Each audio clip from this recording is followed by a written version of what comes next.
story of the R9T. Should I start with a little history? Maybe. Probably. Okay, so when I was a little boy, my grandfather had a farm down in southern Missouri, and I would go down there and hang out in the summers. And there was a guy lived across the street. His name was Raymond. And me and Raymond hit it off great. He loved it. I used to go over there and hang out with him and watch him weld things and do all kinds of farmer-related stuff. But one of the things that Raymond had on his property that I used to just dream about year-round was he had a BMW, and I think it was the Airhead 65. It was really one of the older ones.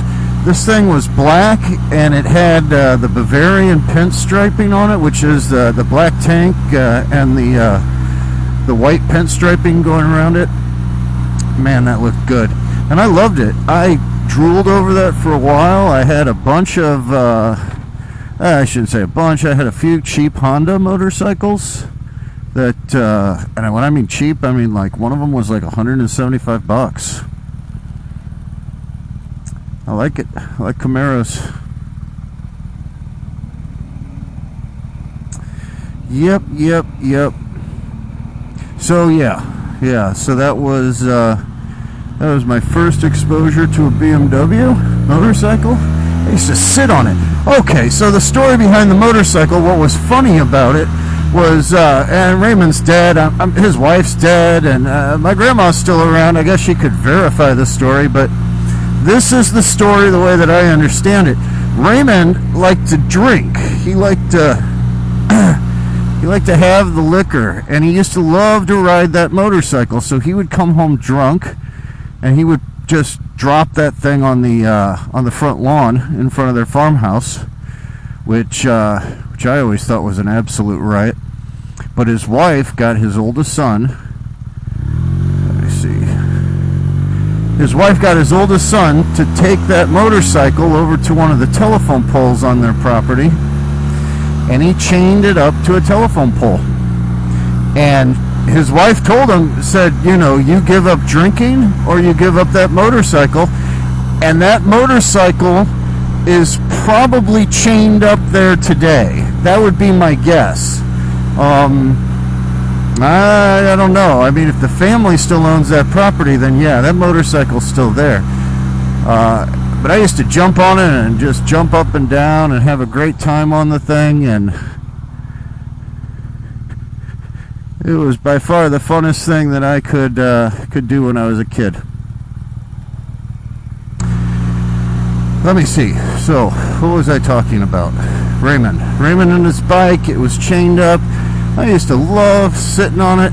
So, years go by. I have a few Hondas. Nothing exciting. And I've got some money. I've got a job.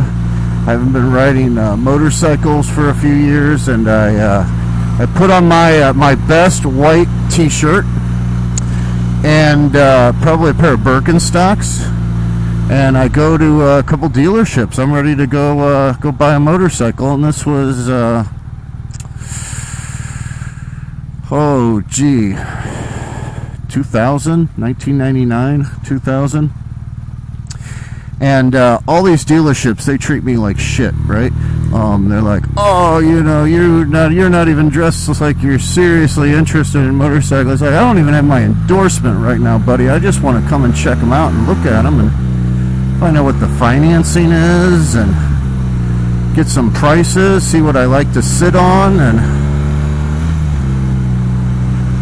they all treated me like I couldn't afford anything. And I'm like, hey, anything you got in your showroom, I can go to my credit union and get.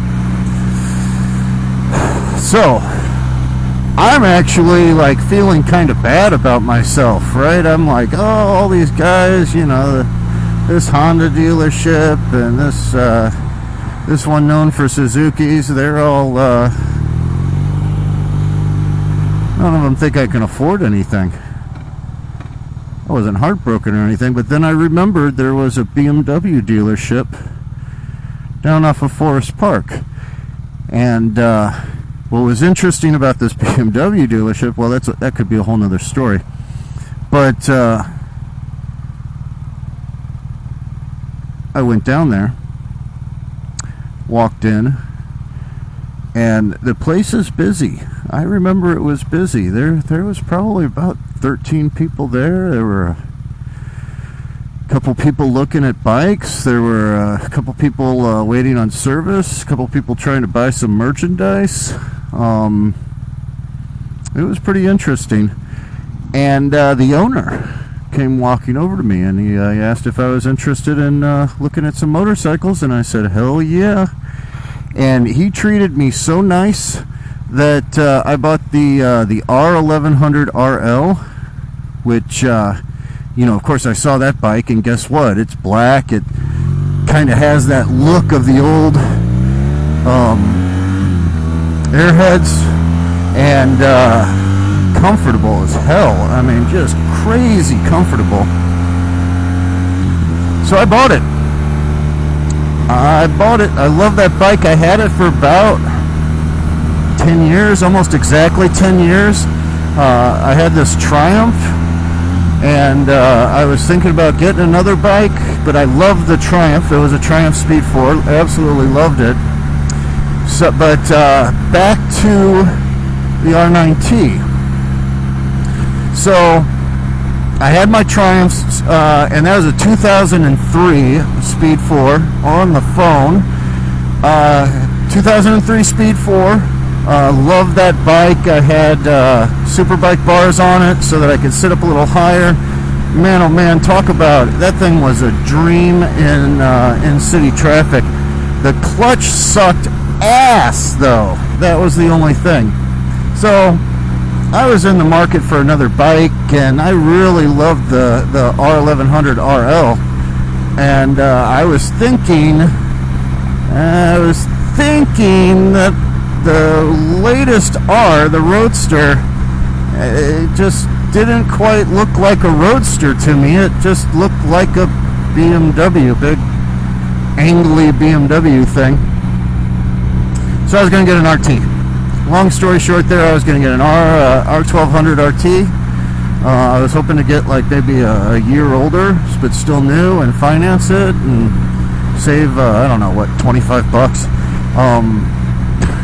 Damn things are so expensive, and you can't get very good deals on them, to be honest with you. But I watched the motorcycle publications, and this one little article came up with a picture of the R9T, and damn, if I didn't think that gas tank was just about fucking perfect. You know what I mean? Everything was perfect. The proportions were perfect. It looked like it was all engine. It looked like it was customizable. I called the dealership right then and there, and I said, hey, I want an R9T. And they kind of said, well, we don't know anything about it. And I'm like, well, I want one. I want to put money down on it right now. So they're like, well, why don't you come in and we'll talk about it? And I'm like, nope, here's my American Express card. I want you to put $500 on it. I want the first R9T to hit St. Louis. And then the guy says to me, this is what he says. He says, whoa, wait a minute.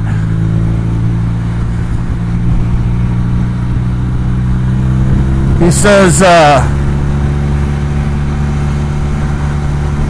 well, the owner's going to get the first one, and I'm going to try and get one, and there might be one or two other people here. And I was like, no. I need one out of the first batch. And he looked at me and he said, okay. So I fell in love with it from the pictures. I was like, this is what I want. It looks lower. It looks a little meaner. It looks a hell of a lot lighter. It looks like it's customizable. Nothing against the paralever suspension, but I think that kind of needs to sit up a little higher to really get full benefit or something. I don't know. but it definitely detracts from the bike when it's on a roadster. So that was it. That's the story of the R9T. That's what happened. Yep. And I've been having fun on it ever since. I mean, it's a good little bike, that's for sure. Well, you're not going to go wrong with BMW, but you know what I mean. It's a damn good bike. Pulls strong. It's got good gear range.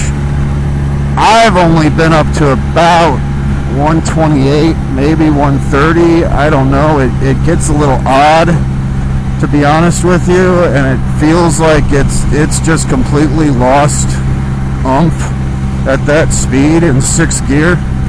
But it's nice. It's stable. That's for sure. That's the surprising thing, right? It's how stable this bike is. It's nice. It's low to the ground. It's got fantastic brakes. And thank God for ABS. I've been, with accelerating hard, I've been braking really hard on this thing too. Probably about 24 times I've kicked in the rear ABS.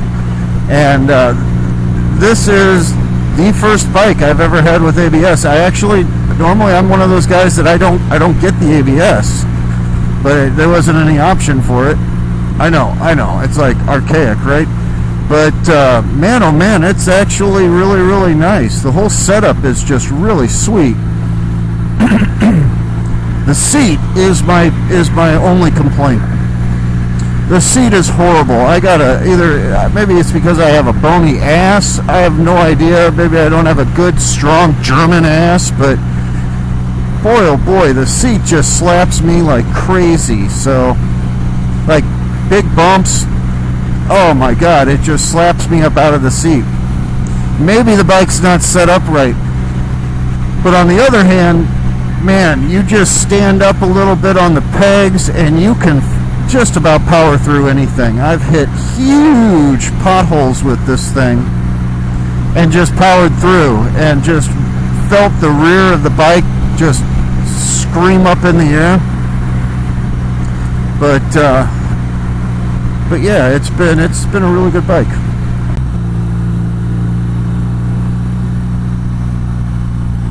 So this is actually a 2014, and like I said, it's one of the first ones out. So I had it about a year.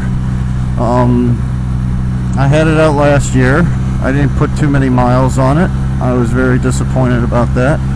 I seem to be putting a lot of miles on it, or it gets horrible gas mileage when it's being flogged, because I feel like I've been putting 2 tanks of gas in this thing a week. But then again, I mean, if you look at one of my other videos, you'll see I'm normally doing like 80, 90 on the highway around my, between work and home and stuff like that. So I guess if I'm going really fast, I don't know. I need to bust out a calculator. No idea. No idea.